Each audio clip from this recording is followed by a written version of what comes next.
Assalamualaikum warahmatullahi wabarakatuh. Halo semuanya. Perkenalkan, nama saya Pera Putri Alfajrin dari kelas 3B Sastra Inggris. Video ini dibuat untuk memenuhi ujian tengah semester dari mata kuliah Bahasa Indonesia. Manusia menjadi semakin inventif dalam penggunaan bahasa. Mereka dari waktu ke waktu bahasa baru yang dikembangkan oleh manusia. Karena generasi yang berbeda menggunakan gaya bahasa yang berbeda juga, karena perbedaan dalam perkembangan bahasa akan ada karakteristik gaya bahasa masing-masing. Setiap tahun diwariskan dari generasi ke generasi. Penggunaan bahasa Indonesia ini yang baik dan benar saat ini telah tergeser oleh basa-basi. Bahkan anak-anak zaman sekarang merasa objektif dan terbuka untuk menggunakan bahasa basa-basi. Pesatnya dalam kemajuan teknologi komunikasi serta lingkungan di dalam sekitar menjadi faktor utama yang bertanggung jawab atas banyaknya kata dan singkatan baru.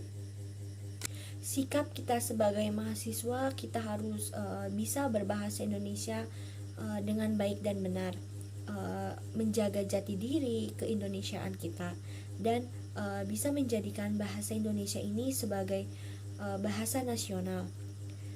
Kita masa depan generasi muda seharusnya secara sukarela atau secara langsung memimpin upaya melestarikan dan bisa melestarikan bahasa Indonesia ini. Jika seseorang dengan keterampilan menulisnya yang baik juga bisa memiliki kecerdasan membaca yang baik. Artinya ini tulisannya mudah dibaca dan dipahami. Kita juga dapat menggunakan strategi membaca, misalnya tuh seperti kayak scanning, kayak skimming. Strategi tersebut itu sering digunakan dengan menggunakan teknik atau strategi tersebut, kita dapat dan bisa memahami bacaan secara efektif. Dengan diksi yang tepat, penulis atau pengarang karya sastra dapat menggiring emosi atau perasaan pembaca. Selain itu juga penggunaan diksi dalam penulisan karya ilmiah juga tidak kalah penting. Pemilihan diksi yang tepat akan membuat isi dari suatu karya ilmiah tersebut jadi lebih mudah dan mudah dipahami.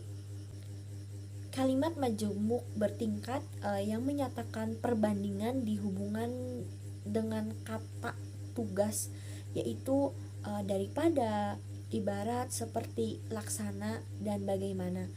Contohnya seperti murid-murid TK itu menangis kocar-kacir mencari ibunya, ibarat anak ayam kehilangan induknya. Kata ibarat itu termasuk dalam kalimat majemuk bertingkat perbandingan. Kalimat majemuk bertingkat hubungan syarat antara anak kalimat dan induk kalimat dihubungkan oleh konjungsi syarat yang menjelaskan suatu kondisi harus dipenuhi oleh kondisi lain. Konjungsi yang dimaksud ini antara lainnya seperti apabila, jika, seandainya, dan asalkan. Contohnya itu, Rani merasa jika dirinya tidak pantas untuk dijadikan sebagai ketua kelas. Nah, jika ini termasuk sebuah kalimat majemuk hubungan syarat. Kalimat majemuk bertingkat sebab akibat ini terdiri dari dua klausa yang menunjukkan hubungan sebab akibat, dihubungkan oleh konjungsi sebab, karena, sehingga, maka. Contohnya itu seperti kayak pagi itu gempa mengguncang dengan dahsyatnya sehingga orang-orang berhamburan keluar. Kata sehingga ini termaksud kalimat majemuk bertingkat sebab akibat.